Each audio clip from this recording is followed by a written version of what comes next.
Today's show is brought to you by Audible. Audible is offering our listeners a free audiobook with a 30-day free trial membership. Just go to audibletrial.com/musicalswithcheese and browse the unmatched selection of audio programs. Download a title free and start listening. It's that easy. Go to audibletrial.com/musicalswithcheese. Andrew, do you want to talk about our Patreon patrons? Absolutely. They're all fantastic. Well, we got a whole list of them right here. Hang on, let me just read this off. We have Stephanie L., Terry Needleman, Max Lunig, Benjamin Lehrher, Chris O'Kelly, Lily Ackles, Danielle Renix, Mackenzie Horner, Taryn the Duck. I think I nailed it that time. That's a real duck. Melissa Goldman, Jess Lightning, who is a better Jess, by the way. The better Jess. She is always the better Jess. Ewan Cassidy. And Haley McDonald. We love you all. And they are so incredible and getting a lot of cool things right now. They just got a Joseph and the Amazing Technicolor Dreamcoat commentary. Which was a fantastic show. I don't know if our commentary is good, but the show was really good. Oh my god. It's just me getting angry that Andrew's enjoying himself. Yeah. Boo. And Joseph. Colors. All the colors. But these guys give us a little financial support that helps us keep the lights on, and we've already put that money towards a brand new mic arm for Andrew, so you won't be hearing him jostling around as much anymore, and a lot of cool things we have coming up. So you guys are making our show better every day. So thank you very much. Andrew, talk about our affiliate links so we can get this one more over with. thing, yes. In the description of all of our episodes, there is a link to Amazon. If you click that link and buy something, we will receive a portion of whatever you spent. That doesn't cost you any extra, so if you want to give us money in that way... Almost everyone in this listening to this right now has their phone in their hand, so they should use it to go and tell a friend to listen to our show. Send it to a friend and say one thing that you love about it and a reason why other people should listen. Let's start the actual show, right, Jess? Let's go! Yeehaw!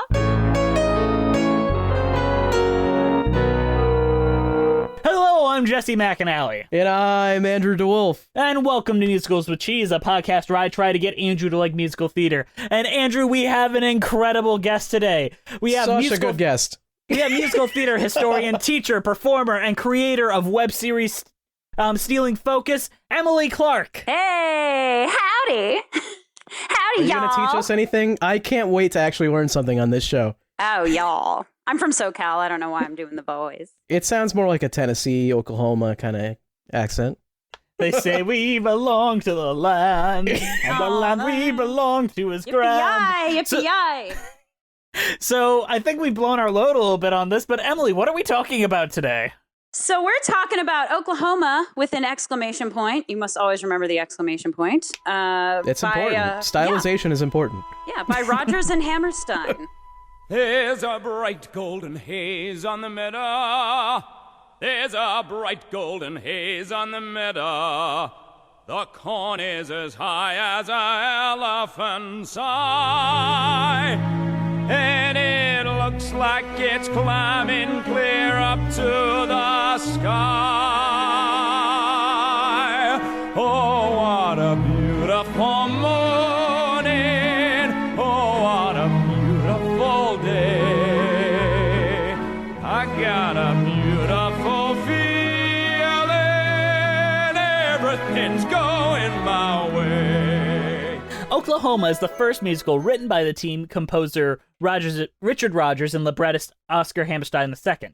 The musical is based on Lynn Riggs' 1931 play Green Grow the Lilacs, set in farm country outside of the town of Claremore in Indian Territory in 1906. It tells the story of a farm girl, Lori Williams, and her courtship to two rival suitors, cowboy Curly McLean and the sinister and frightening farmhand Judd Fry. A secondary romance concerns a cowboy Will Parker and his flirtatious fiancée, Ado Annie. The original Broadway production opened in March 31st in 1943. It was a box office smash and ran for an unprecedented 2,212 performances, later enjoying an award-winning revivals, national tours, foreign productions, and an Academy Award-winning 1955 film adaptation. It has been a popular choice among school and community productions as well. Rogers and Hammerstein also won the Pulitzer Prize for Oklahoma in 1944, which is highly unprecedented. They didn't win the Pulitzer Prize for Oklahoma. They won a special Pulitzer Prize, Jess. Even you wrote that. a special Pulitzer Prize for Oklahoma. They won the Pulitzer for South Pacific. They Yeah, I sure didn't know did. that. I didn't know that either. But now, Yeah. See, we've already learned something, This Jess. is why learned I'm a here. now Emily is significantly smarter than both Andrew and I combined, so I'm very interested to know what she has to say about Oklahoma. Wow, thanks for that, Jess. Speak for yourself. I'm at least a know-it-all. Let's say that about stuff like this. That's great. So tell us a little bit about your history with Oklahoma. Well, okay. So this is a show I've never done. I've taught it a lot. I've taught students songs from it, and I've known about it since I was very young. My mom started a musical theater summer program when I was a kid, and our first year it was a review of Rogers and Hammerstein musicals. So in the mid '90s, when most kids were listening to like the Green Day album, I was like, I gotta binge all the Rogers and Hammerstein classics. So I became obsessed with all those shows. And Oklahoma's always been very interesting to me because a lot of people, when I bring it up, they give the Oklahoma, they turn their nose up at it and they sneer. They go, I hate that show, because they probably did some more like crappy. Oklahoma. Oh my God, am I right? But it's because they probably remember some like horrible high school production they did. And kind of a lot of the really great stuff about the show tends to go over people's heads, or the fact that it is so important in the history of musical theater. It kind of changed the game in terms of how we write musicals. So I've always liked to champion that. And then ever since the revival, Oklahoma's kind of been cool again. So, they didn't change a single word in that revival. So I've been proven right. It's a good show. Damn it. But they added a few things, like assless chaps. Oh, they added a lot of things, but none of the text is changed, which is very exciting. Now, Andrew, this is your first time experiencing Oklahoma, and I sent you the more recent production, their cast album, as well as the 1999 Hugh Jackman video. What did you think of the all Hugh that? Jackman one. Well, I like most of the songs, and I like some of the story stuff, but it feels very long. I don't know. It seems like, especially at the beginning, it kind of drags. There's not a lot that happens early on. But once it gets going, it's pretty good. I'm willing to agree with both of you in a way. I think it's a very important piece in the grand scheme of musical theater history, but I don't think it is aged nearly that well, and I don't even think it is Rogers and Hammerstein's best work, let alone one of the greats of musical theater. You don't think it's one of the greats of musical theater? I would not rank this among the greats of musical theater, sadly enough. Okay. It is historical, it is important, but I do not think it has aged well. Okay. I think things, even something like Carousel, as problematic as that is, has aged a little better than this. Ooh, I'm gonna have to disagree with you on that. Woof. And I completely And I understand love why Carousel. everyone... Oh, fight! No fighting. So This is Jess, an what do you old think argument, didn't age though. well? I think a lot of the things from the original musical comedies are still here, and they're just very blatant, and they stand out like a sore thumb, as well as the musical theater structure that is basically defined in this is not developed into the way that we are used to, as well, especially when we get to things like Sound of Music, Carousel, South Pacific, and all that. Well, can I give you a little history lesson right now of why? I'm down. We'd Let's love it. go. Okay, so let me take y'all back. Let me take you back to pre-1943. So, in fact, I'm going to take you back even earlier to 1927 with a little musical called Showboat. And Showboat was written by Jerome Kern and our buddy Oscar Hammerstein II. He wrote the lyrics. Now, before Showboat, pretty much musicals were not what we think of them today. They were very much in the style of musical reviews almost. Like a vaudeville style. Exactly, like vaudeville. It was based, sometimes there was like a story. A lot of times it was like shenanigans, song, loosely connected.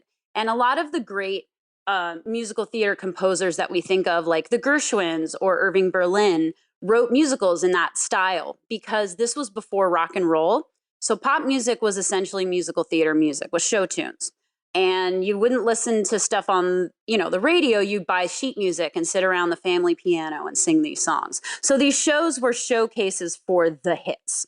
So Richard Rogers had been writing with a guy named Larry Hart, Rogers and Hart, and they wrote a bunch of musicals you've probably heard of and a bunch of standards you've probably heard of.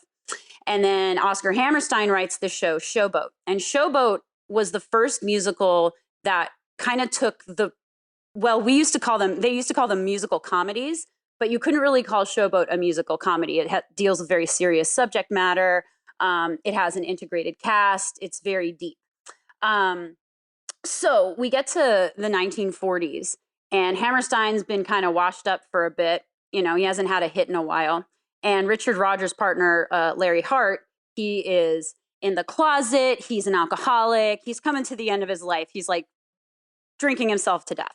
So Rogers is like, okay, I got to move on. So these two kind of titans at the height, kind of like who had all these decades of experience, decide, hey, let's team up and let's write this show. And they wrote the very first show where the songs follow the story. If you take the songs out of, let's say, a show like Anything Goes, the story still makes sense. It's still like shenanigans, and then it's like, you're the top, and it doesn't add anything to the story, but it's fun.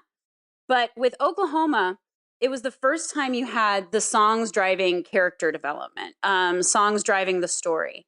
It was the very first time, instead of just like a tap break, where a bunch of people do some amazing dancing, they had dance as an integrated storytelling element. So, the Dream Ballet by Agnes de Mille at the top of the end of the first act. So all these things that we kind of take for granted now were positively revolutionary at the time. And a lot of composers were super skeptical about it. They called them situation shows. Like Irving Berlin was like, I don't trust this, whatever, I'm gonna write Annie, Get Your Gun. So, and then meanwhile, like younger generations of composers like Comden and Green and, Bernstein were looking at this Oklahoma and were like, holy crap. It was like Hamilton to them. It was like, or Hair, it's a show that completely redefines the genre. And then everything that came after it, it kind of is defined by it. So Rogers and Hammerstein were able to kind of up themselves with each musical they wrote, with the exception of some crappy ones we don't talk about. But like Oklahoma, if it is the weakest of their catalog, it's for a reason. It's because with each one, they pushed the envelope a little bit more. And arguably Sound of Music was, well, not arguably, the critics were like, it's cheesy. It's like, what is this? These are the guys who wrote South Pacific. Now they're giving us this like happy little story. I know. And then it was the biggest hit they ever had. So, and then Hammerstein died right as it came out. He died in like 1959. So he didn't even get to deal with the film. That's a tangent. Anyway, so it's interesting that you're like, it's kind of like it's the structure of these old musicals, which it is, but like there are older musicals before that we don't even do anymore because Oklahoma just completely changed the game and changed the structure. And there are also things about it that I like that can vary from production to production. I have always liked, or I hate it when people don't get that Ado Annie is like a sex positive, fun character. She just likes to have sex. She likes to bone. And I like that she likes to bone. And in the end, she kind of gets the final say on it. And that's kind of crazy in the 40s where you had, women weren't exactly celebrated like that on stage. And it can come down to direction in a lot of ways. But the revival that I saw with Ali Stroker, she was like, oh my God, she was such a hit. She was like a little Dolly Parton. She was just like, whatever, like having a rip-roaring good time with all the cute boys on stage. And I was like, yeah, this is a blast. So it's an important musical in our history, and it's important to know about. And I think the revival really helps to kind of make some of it relevant. They cut a lot of, I guess what you would say, trim a lot of the fat out of the revival. It's not quite as long because there aren't huge extended dance numbers. There's like a cast of like 10 instead of like 40. The Dream Ballet is insanely different. So there are different ways to do it. And I like that they mess with it because I feel like it's one of those things like almost like Shakespeare at this point. It's like, if you're going to do it, don't just do the same old thing. Let's try to deconstruct. Let's try to find out what was so exciting and relevant about it in the first place. And I think the revival does that pretty well. So yeah, that was your little history lesson. And I'm inclined to agree with you on every single fact Yeah. there. But the one thing that I do want to bring up, that this was actually said to me in the one musical theater class I took in my undergrad, when they brought up Oklahoma and they used a really interesting film comparison. They compared Rogers and Hammerstein's Oklahoma to D.W. Griffith's Birth of a Nation, where yes, it did set up a lot of things that are now important for filmmaking and all that, and same for musical theater, but that does not mean that it should be as revered as some of the work that came after it. That's quite a strong comparison there. I know, I was equally as baffled. I wouldn't say it's like Birth of a Freaking Nation, and like, but I get what there's you're not really saying. that much racy stuff in it. I mean, there's like a little bit, but No, I don't know. not at all. There's not at all. But you know, I think it was more it's like in just the a white time people show. of. Oh yeah, But I the think it was revival more does. in the statement of things that were taking from it. I were understand, yeah. influential. Sure. And you know what? You don't have to like Oklahoma. Like, you know, you can like what you like, and you know, if a musical doesn't connect with, there's plenty of old musicals that I'm supposed to like. There's plenty of new musicals I'm supposed to like that I don't connect to. But that's the fun thing about musical theater history, is to like kind of finding these tentpole moments and see where kind of things shifted. Because it's so, when I teach this class to students, it's almost insane to them that the structure of musicals were just so completely different than what we're used to today. And at the time, they were just like, "What? This is what it is. This is entertainment." So it's just fascinating to me, and I like it. I think there's a lot of fun stuff in the show, and it's always great to, you know, there's a reason why high schools do it all the time. It's simple enough, and it has a lot of parts. I do have a question about the new revival of Oklahoma, Yeah. because that has brought a lot of controversy to it. And I have not seen it yet. I do hope to see it one day. Before It's it so closes. cool. It's so cool. But Andy Hammerstein, one of Oscar's descendants, had this to say about it, and I'm curious, and it inspired me to make a video about it a little while ago.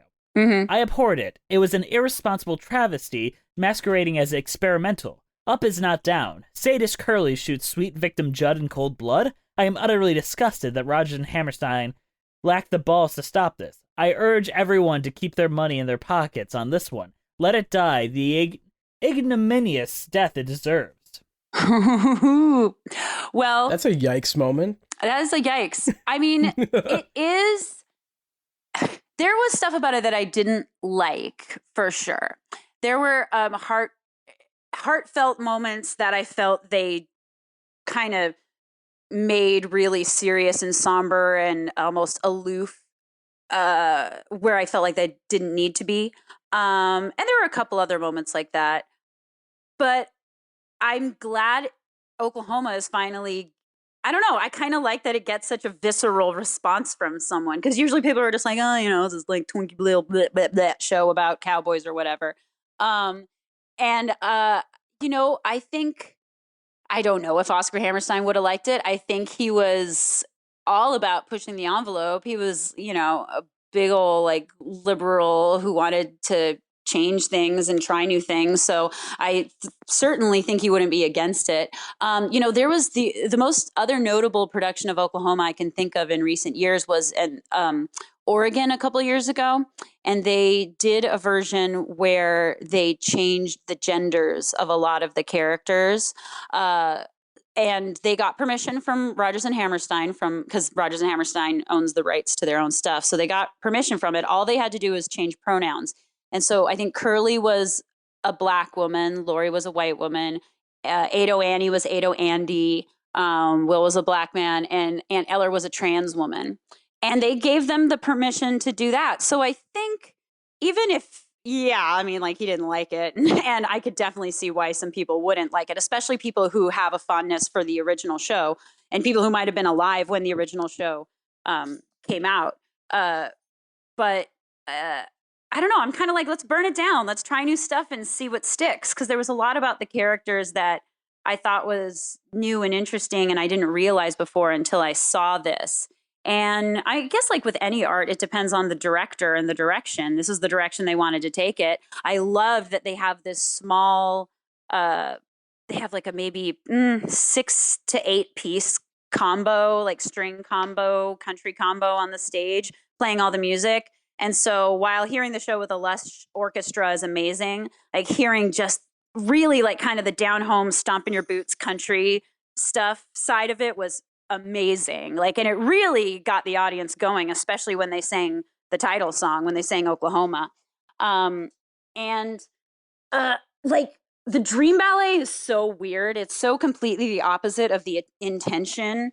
And I could kind of the original intention of the original production. And I could kind of feel a lot of the older people around me kind of being like, what the fuck am I watching? Whereas I was sitting there kind of like, yeah, kind of squinting, going, okay, I don't know if I like this, but I'm intrigued by this. I'm curious, So, what did they change about it? Because I haven't seen the okay, revival. so the original is it's Lori going into her like basically like I don't know what is it like Yeah. her She goes into the drug-induced cornfield of her stupor. mind. yeah she gets that elixir of Egypt from the peddler man, and then she drinks it, and then she has like a dream sequence, and it's basically her debating between Curly and Judd, and it kind of shows the romantic side of Curly, but also how like the Judd side is like scary and sexy.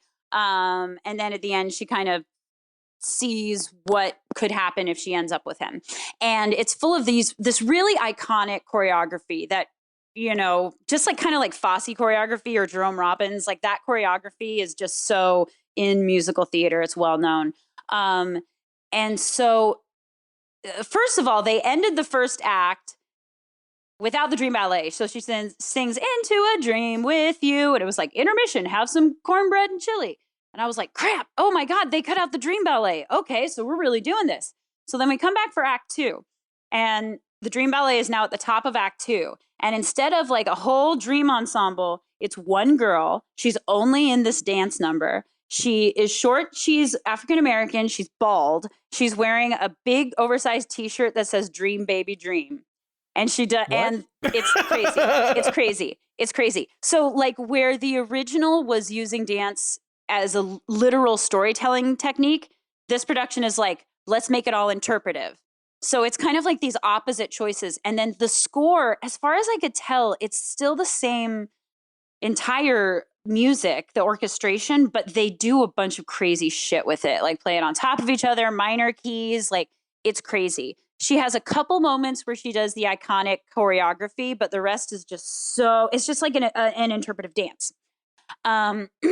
It's crazy. I still don't know if I like it, but Sounds a little avant-garde. I don't know. Well, it was very avant-garde, so it was a choice.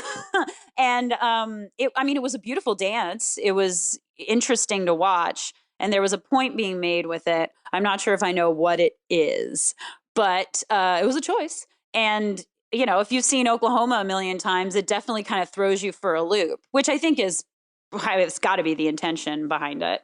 Yeah, I'm trying to think what else. Oh, so one of the things that I really like that this production does, which I don't think a lot of productions have done before, is they really play up the fact that Lori is attracted to Judd. And that's scary for her because it's dangerous. And in other productions, I've always been like, I don't know, like he seems really into her, but she seems not so into him. I don't know what her problem is. Like, obviously pick Curly, you know? Why would you pick this guy? He's like a weird creepo who lives in a barn. He's a super creepo. And this production kind of plays up that she is attracted to him. They do have like a few moments where you're kind of like, oh, damn. Oh, shit.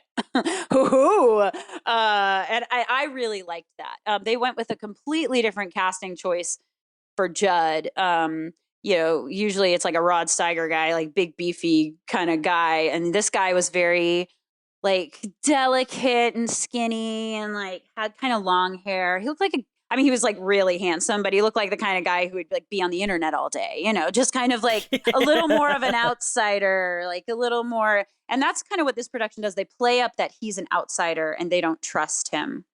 And it's, you know, it's a choice. It's a neat way to kind of point out some of the elements of the show that have always been kind of like, I don't know how I feel about this. Like it makes it less of like, here's the villain and a little more complicated. which I thought was interesting. And again, some people are going to like it, some people are not. I don't know. I thought it was Did cool. you feel that our Curly was a sadist for murdering Judd? No. Okay. So what this Judd is? shot first, guys. Okay. Yeah. So, oh my God. Well, so let me explain, because he doesn't actually explain that very well. So what happens in that moment is Judd comes back in. They're all like having their wedding, and instead of him like doing that whole like, "Hey, I want to kiss the bride," like screaming shit that he does like in the movie, he comes in and he's like very quiet and sweet. And he's like, "Here, I got a present for you." He walks over to Curly and he hands him a gun. And then he goes over to Lori and kisses her. And then he like stands in front of both of them and then basically takes a step like he's going to go for them. And then he shoots him. So it's like suicide by cop almost. But except it's Curly. And then in the next scene was fascinating because it's the let's do the courtroom in the living room scene so Curly can go off to his honeymoon. And Kangaroo court time. Oh God. And usually that scene is just a little too, I know, it's just a little too like happy for what just happened. And so like oh, Judd's dead. Who cares? Yeah, they're like, oh, they got a honeymoon. No, Andrew. Judd is Dade. Judd is Dade. Judd is Dade. Poor Judd. But in the revival, what they do is they keep all the lines the same, but the intention the actors all have is we're all gonna say this is what happened because this is what happened, right? We are getting our story straight, right? So it's like you saw him. He, fell on his own knife. He ran at Curly. You saw it. And so that I thought was like really a cool take on that scene. And they do a really kind of cool effect too with that gunshot. Like it kind of comes out of the floor somehow. So, or he shoots Judd and then this like blood sprays all over Lori and Curly. And they're in their wedding whites covered in blood. Oh shit! I'm not drenched. It's like a delicate spray. Oh, It's on the audience too. Is this in 4D or? Is this like Evil Dead the musical? The other thing. Yeah, it's kind of in the round. So no, it doesn't spray on anyone other than them. It's very strategic. And from where I was seated, I kind of just figured out it was a thing on the floor. It looked really cool. But yeah, it's like I don't know, taking this show that was never really that dark and kind of pulling the darker elements out of it, which I think is cool. That's fucking so cool sounding. I think crazy. They've gone about as far as they can go. About as fur as they can go. Oh man. So I guess now we've talked about the revival, we've talked about the original a little bit. I just want to know what your general like thoughts and other things you want to say about the content in general, like ignoring like specific productions. Oh, just like what do I like about Oklahoma? Yeah, or dislike even. Or just like, okay, let's see. It's so fun. This is one of the scripts I read with my musical theater history students, and it's always fun to read it with kids because we always get to the poor Judd is dead scene, and they always end it going, "Wow, Curly's kind of a dick, huh? Like, why is he taunting this guy?" And I'm like, yeah. That's what I thought too. Like he just goes in and he's like, "You should kill yourself." I know. Bet you won't do it. Bet you won't do it. I know. And then in the revival, it's makes it even sadder because Judd is so sad. But in the original productions, you're like, oh, Judd's a creep, whatever. But I always thought the lyrics in Poor Judd is Dead are so funny. I think no one really like thinks about how funny they are. Like it's a shame that he won't keep, but it's summer and we're running out of ice. I think that's a really funny line. We want to cry over his corpse longer. Come on. Let's see. I mean, one of my dream roles is Ado Annie. I'm not gonna lie. I can't believe I haven't played her yet, but I really love all of her stuff with Will. It's funny when I watched the Hugh Jackman version, I kind of got really into the relationship with Lori and Curly. Because like in the movie and the original, they're just like cutesy cute. But in that 99 revival, that was the first time you kind of see the real playful nature between them. And they're very comfortable with each other. and their version of People Will Say We're in Love is a lot more like, it's a lot more sarcastic. They're all, all the lines are them kind of digging at each other, which added a whole new element to it, which I had never seen before.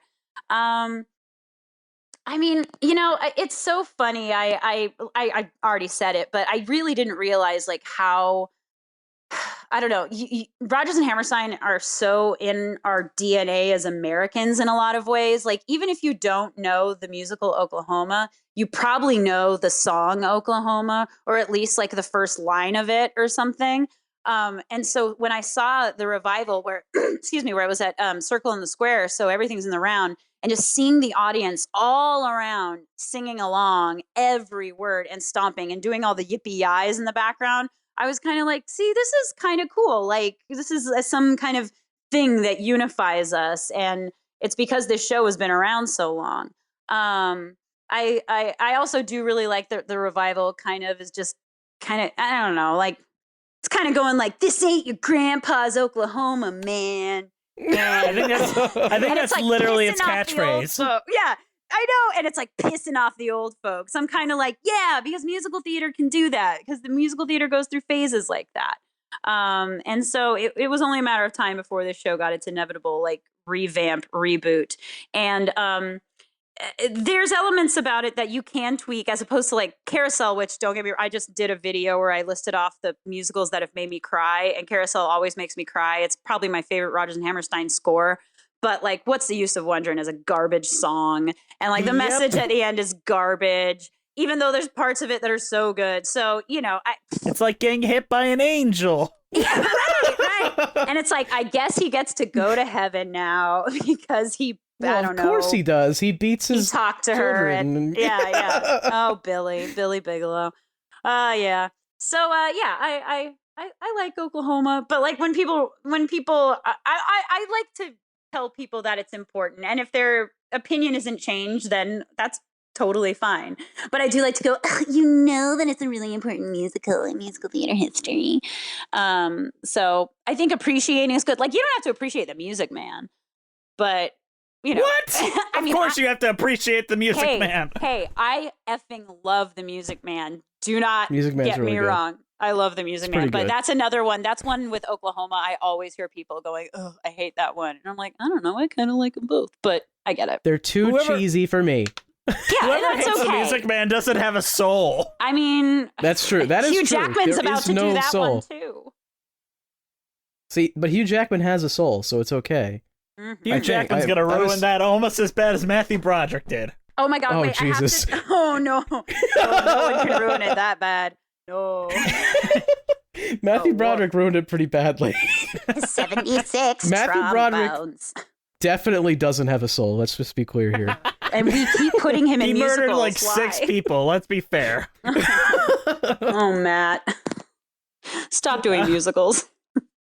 Yes, please. You did the producers. That's all we needed from you. That's all we needed, and you were so Give us whiny your card. in it. I know, right? Give us your equity card. You're not allowed to be back on stage. God, he was in that horrible A Christmas Story live too. Fuck, I forgot about that. Which is Wait, already what? like, it's already a really horrible musical, and he was the narrator character. So he'd pop out and be like, Red Ryder BB gun. Hey, Matthew Broderick. I mean, I don't know, Christmas, whatever. He forgot his lines a couple times too. Did he really? Yes. He was not even trying. No, he was so basic. Oh my God, fucking Matthew Broderick. All right, Andrew, do you have anything that you want to say about Oklahoma before we move on to the next topic?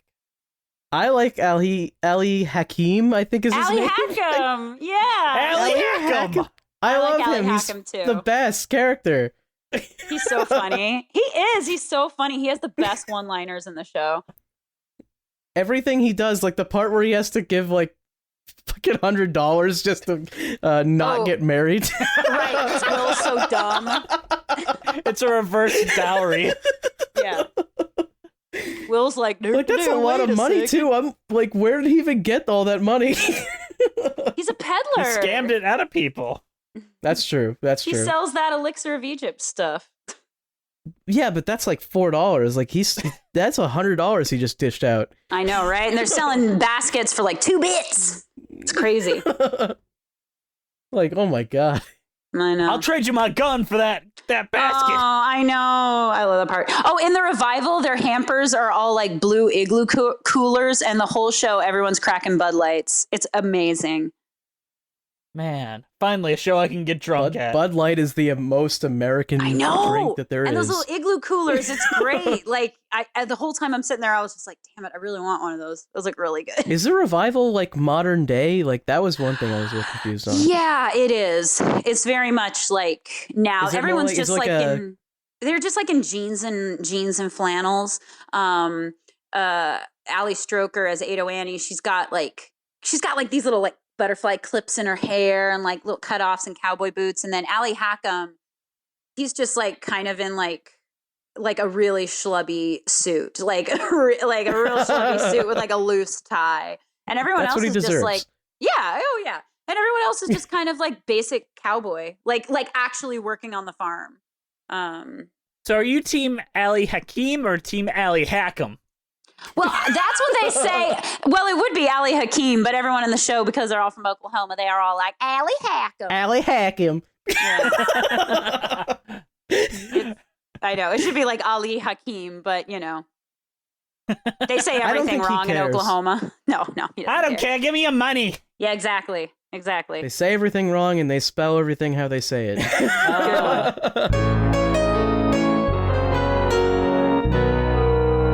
Hi guys, today's show is brought to you by Audible. Audible is offering our listeners a free audiobook with a 30-day free trial membership. Just go to audibletrial.com/musicalswithcheese and browse the unmatched selection of audio programs. Download a title free and start listening. It's that easy. Go to audibletrial.com/musicalswithcheese to get started today.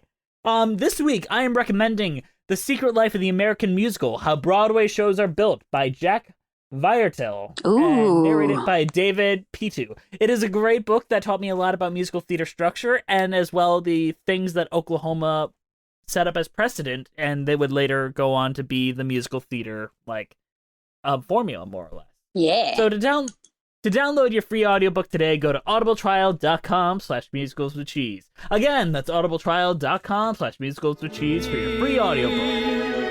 Oh, what a beautiful morning. Oh, what a beautiful day. I got a beautiful feeling. Everything's going my way. Oh, what a beautiful day.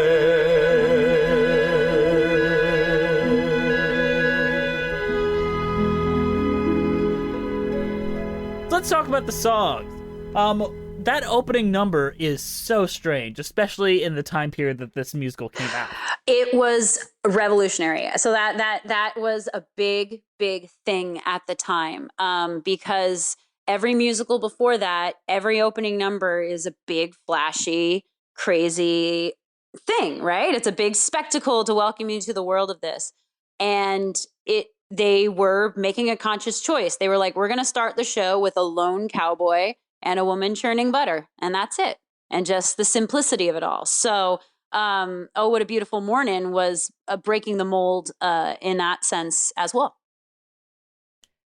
And also, it's so catchy.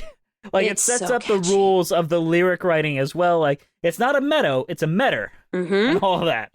I feel like musically it also sets up the setting very well. It has a very like open sound to give that like on a farm in Oklahoma type feel.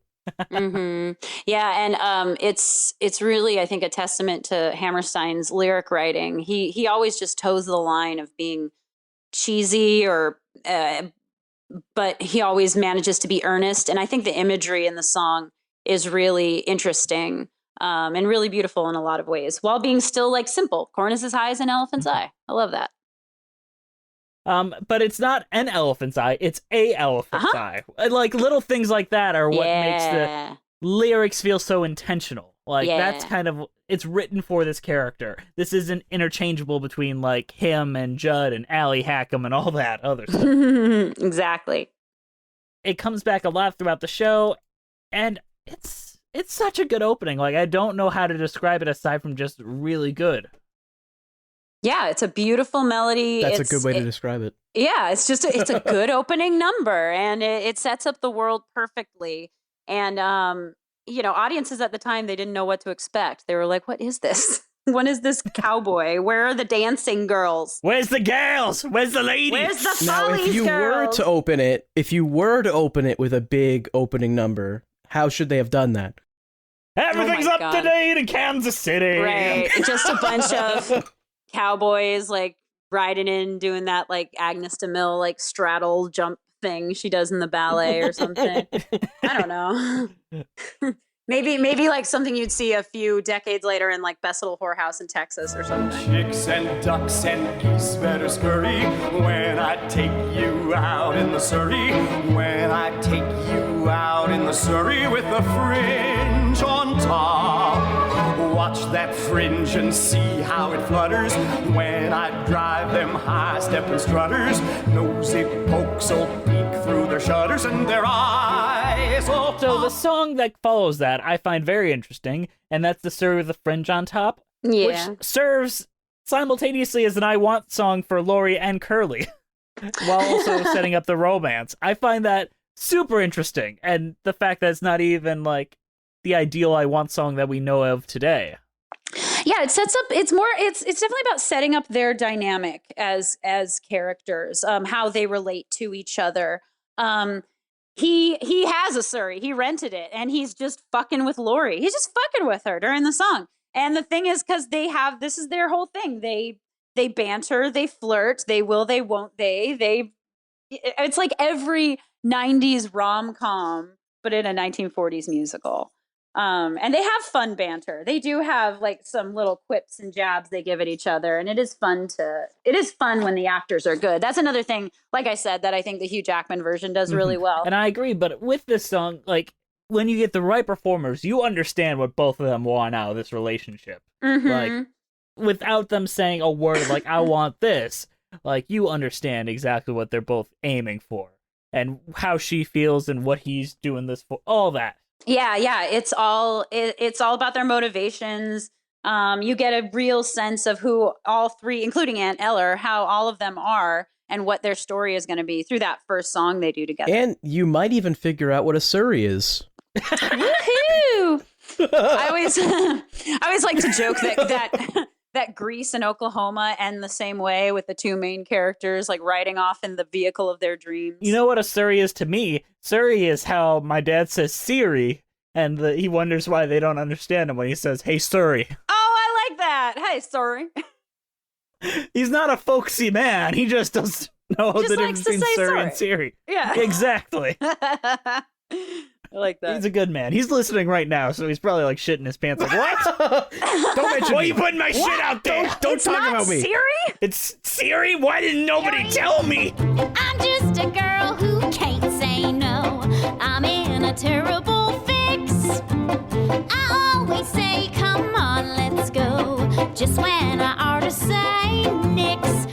Let's talk about I Can't Say No. Oh, I love this song. Oh my gosh, it's such a fun song. The revival version of this song is really, really good. Oh my God, it's so good. She sings it like exactly how you want it to be, with her rip roaring and yipping Oh, and the ending, wailing. the way they Oh do my the God. ending is... Oh yeah, all the slides and everything, and all her growls. Oh, it's all like, good. I love it. Oh, it's so good. And I will say, I really want to give the revival this, like, you know, Ali Stroker's in a wheelchair, and never once is her wheelchair a thing in the show. It's never a plot element. It's never like, look at Ado Annie in a wheelchair. It's just that the actress is in a wheelchair. So it's completely secondary, third, fourth dairy to her performance. And there's cute moments where like Will like hop in the wheelchair with her and she'll like ride off. You know, it's like really cute things like that I really dig. She's so good in that But part. how does she sit in someone else's lap? if she's in There's a couple wheelchair? moments where I think Will like picks her up, I think, and like sits him in her lap, actually. There are a couple moments like that. Yeah. But it's great. And there's ramps all over. Oh, that's fantastic. Just like real Oklahoma. Yeah. All of Oklahoma is handicap accessible. Well, I should mention that the set looks like it looks like the inside of like a dance hall or like a skate park. No, like kind of like what your grandpa's like Eagles club would look like, maybe. Like it looks like just a big, like a lot of people when I show them the pictures, they're like, "Oh, it looks like a gym." And yes. But up close, the wood isn't like polished; it just looks like plywood put up. So, and there's like gun racks on the walls, and that's it. And the lights are up like almost the whole show. It's crazy. So it kind of makes sense that there would be like ramps, and there's like a big like kind of vom in the center near where the band is, and she kind of just like rolls in and out of that, and they put a big ramp around, and it's great. It's really great. And anyway, getting back to I Can't Say No, she just like, oh yeah, and she like sings the crap out of that song.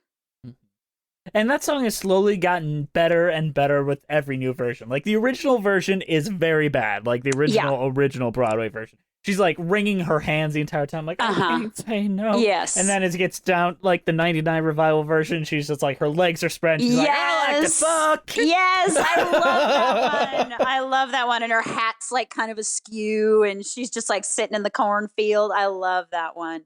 Yeah, every time people kind of, because there's nothing, I heard some guy on Facebook who was like, that song is really sexist. And I said, I don't know what is sexist about this song other than like maybe the way you interpret it. Because there are moments where she's like, every time I lose a wrestling match, I have a funny feeling that I won. And I was like, she's not being pinned down against her will, you know, like she's there because she wants to be. So I think it's easy to kind of on the surface misjudge it. Like, I can't say no. It's like, no, she's saying she has no self-control. It's because she wants to bone everybody. And like, yay, let her do it. Who cares? I think people are looking at it as like a male fantasy thing. Like, oh, a girl that can't say no, that's perfect. But I'm not sure that's how it's meant to be. I don't think that's how it's meant to be interpreted. Well, and I think it's... No, I think it's like really common for, well, I mean, like, you know, guys are allowed to have sex with whoever they want, and girls are either a slut or a prude. And I kind of like, in later versions, it's kind of like she's in charge of her sexuality. And I think that kind of pisses guys off more. Mm-hmm. Well, when I first heard this song, I liked it. It was fun. I was worried well, about not you the guys. I can't say no because the no means no thing that goes on in a lot of sexual assault things. Like that phrasing specifically kind of irked me and raised a trigger in the back of my head. Of course, I've listened to the song 1,000 times since that, but I think that's my first like, oh, what? Yeah. I mean, context matters, obviously, and like, yeah, listening to it. If you just like heard the title or a couple lines, and seen like you said, like the old hand wringing, 43 version, you might be a little like, oh, wait a second. But the latest, obviously, the latest revival version is getting so much traction, and that version is being heard all over the place. And I think people are realizing that it can be a really fun song for women to sing. I think probably the reason they did it that way in the 40s was just that they couldn't do it the other way. Oh, for sure. 40s. Oh, yeah. Yeah, I agree with that. I don't think they'd allow them to do that on stage. No. I mean, women, it had to be a certain way. And if the women were sexual, they would be kind of, quote unquote, punished for it in the story, one way or another. The loose women. And the sun flicks my eyes. It was all a pack of lies. I'm awake in a lonely room. I ain't gonna dream about her arms no more. I ain't gonna leave her alone. Going outside, get myself a bride. Get me a woman to call my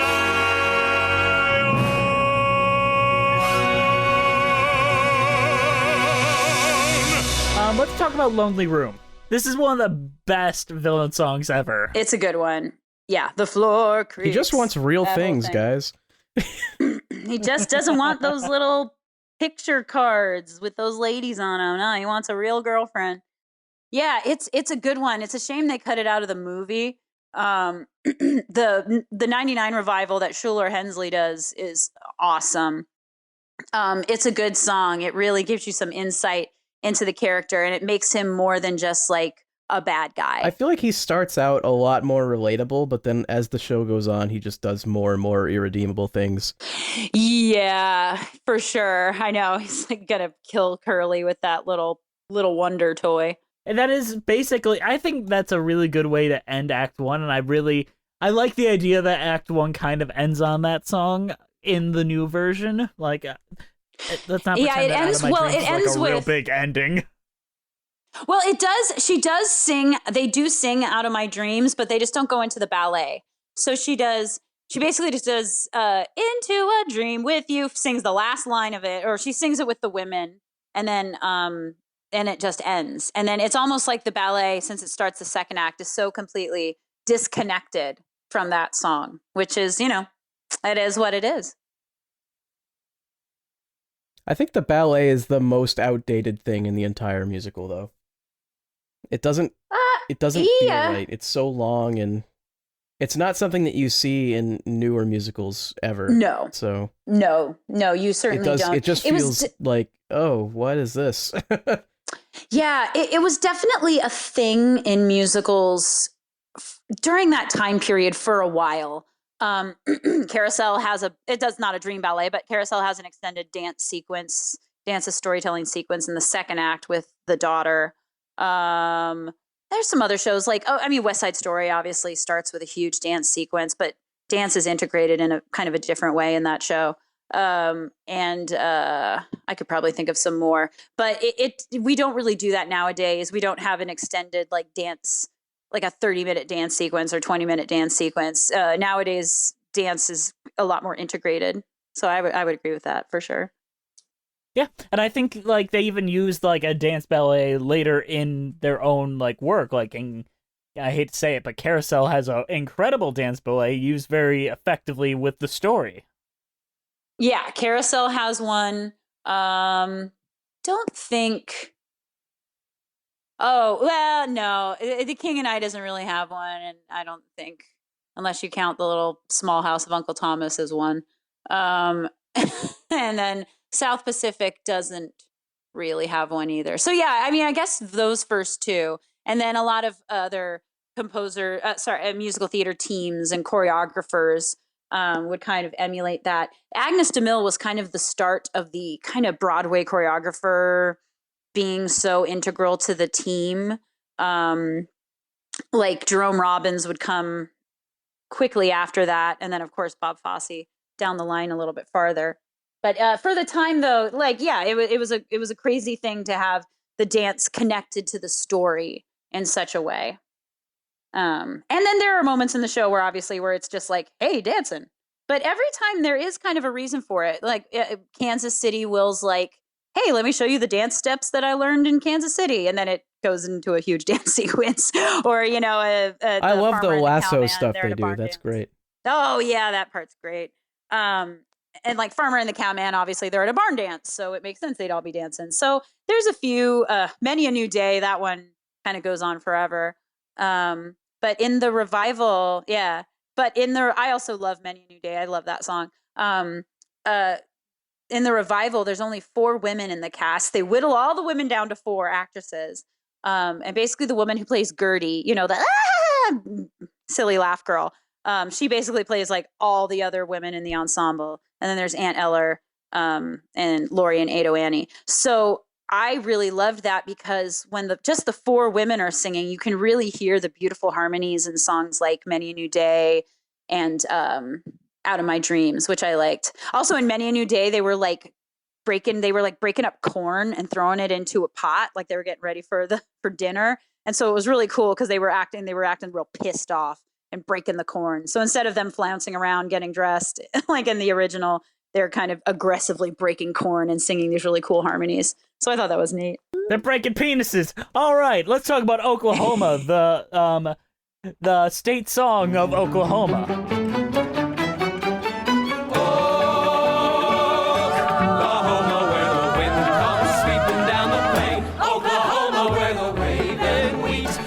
sure smells sweet when the wind comes right behind the rain. Oklahoma, every night, my honey lemon night. Every night we sit alone and talk and watch a hawk making lazy circles in the sky. Woohoo! It's the title song. I think everyone knows this one, right? It's a rip-roaring crowd pleaser. It's a perfect song right before murder. Well, it's so funny, right? When Oklahoma came out, it was right. So it was 1943, and it was around the time. I'm not good with dates like this, but it was around when World War II was happening. And so soldiers who were coming back, or who were in New York, let's say on leave, or people who had soldiers who were away, they were able to see this musical that was all about a town or a community that could have looked like theirs. And so that was one of the big reasons why it was such a hit at the time, was it kind of reminded like the boys of their home while they were at war. And so songs like Oklahoma really took off like that because they were just so representative of like that American thing. And yeah, so, and that song has been kind of a standard ever since, obviously. Yeah. Andrew, what do you think of the song? What do I think of Oklahoma, the song? Yeah. I mean, it's a fun song. It doesn't have, like, that much relevance, I don't think. I think it's just kind of a fun thing to sing. It's true. It's really just kind of like sing along. I think it's fun when you can tell someone has done Oklahoma because they always sing the backup parts in Oklahoma. They do the yippee eyes and the Oklahoma, Oklahoma. That's always a hoot.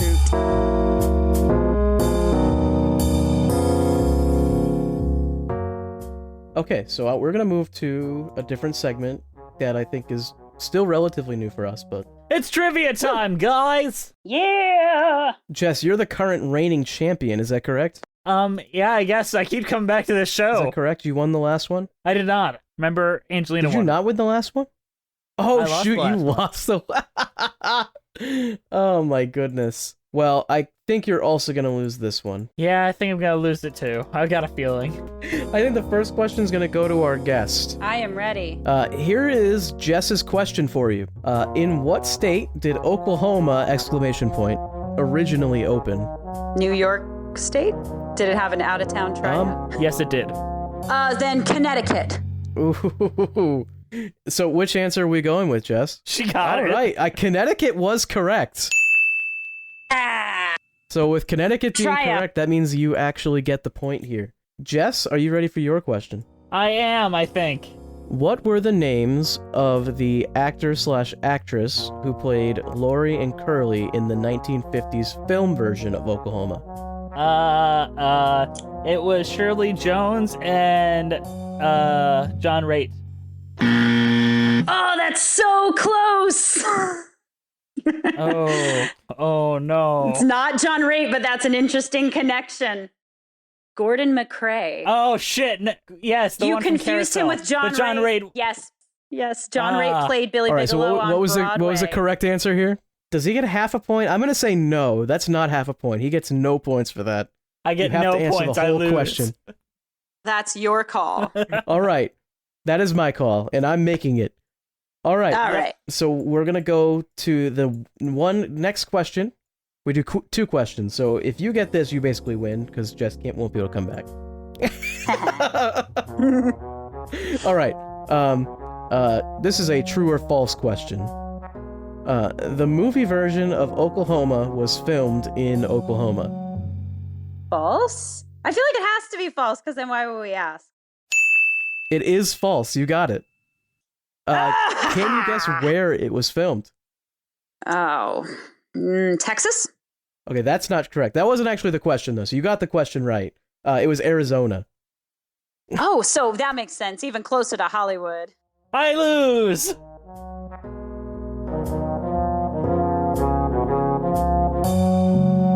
You know what else is very important, Andrew? What's that? That today's show is brought to you by Audible. Audible is offering our listeners a Christ free audiobook almighty. with a 30-day free trial Jess, membership. Just are go to you audibletrial.com/musicals with cheese and browse the unmatched selection of audio programs. Download the title free and start listening. 'Tis that easy. Go to audibletrial.com/musicals with cheese. Jess. He just turns I feel it like on. you could He put just goes Audible into it. you could put it into the Pick a Little Talk a Little song. Audible, Audible, Audible, Audible, Audible, Audible, Audible. You know, from the Music Man. That's a good idea. See, she has the good ideas, Jess. Why don't you think of this? You know what? She won the trivia game, so why don't you just take her, put her on the show? All right. You're the new co-host. no. Jess is out of here. Yes. Bye, Jess. All right, everyone, See ya. I'm out. We're going to talk about Sondheim now. We're going to talk about Sondheim. Excellent. We don't do enough of that. Oh, God. All day, every day. Emily, why don't you tell us a little bit about your show and promote all your stuff? Okay, sure. Yeah. So I have a show on YouTube called Stealing Focus where I review movie and TV musicals with the help of my roommates, one of which is a little furry green puppet named Gerald. And we love to talk about movie musicals, but we're also spinning off into some other stuff. We do Real Thoughts vlogs. We're also going to be starting a series probably just this month called Give My Regards to ... And we do musical theater history lessons in each episode. And we will be talking some Rogers and Hammerstein. And the reason why I had the Pulitzer Prize thing on my head is we're doing an episode of all the musicals that have won the Pulitzer Prize because there's only been 9. So, I could talk about this stuff all day, every day. So I'm on YouTube and Twitter at Emily A.B. Clark. And that's where I live. That's great. I love your stuff. I recommend it quite a bit. I think that if everyone who enjoys the show, they would definitely enjoy the stuff that you do. It's really top notch. Know who else I want to thank? I want to thank the listener for listening and being awesome. And if you would please, that's true though, rate us on Spotify, iTunes, Stitcher. We're all there at Musicals with Cheese. Leave us reviews. We need more reviews. We're trying to hit 200 by the end of the year. So come on, folks. I thought it was 100. Now it's 200. Well, I'm boosting it up with everything. You gotta raise your standards, or else we need 200 reviews, or Jess will die. Oh, poor Jess is dead. Hung himself up in the old barn house. Jess, I'm sorry we didn't get 200 reviews, but that's a really nice looking rope behind you there. You know what you could use that for? Be easy as falling off a log. We're also on Twitter. We're also on Twitter at Cheesy Musicals. Our Patreon. We have so many wonderful patrons over at Patreon. We're at Musicals with Cheese. On Instagram at Musicals with Cheese. Follow us on the YouTube page, Musicals with Cheese. Our email is musicaltheaterlives@gmail.com. Go give us some attention there. Also, check out our brand new website, musicalswithcheese.com. It looks wonderful. Woo-hoo! I put a lot of work into it, so why don't you go on there? I'm going now. Yeah, go now. Oh my goodness, go. Our title card was created by Jolene Casco. Follow her on Instagram at Jolene Casco. All right, you guys. I think that's all we got to say about Oklahoma. Woo! Where the wind comes sweeping down the plain. It's hard when there's a delay. It's true. We'll see you next time on Musicals with Cheese. Oh, what a beautiful barn.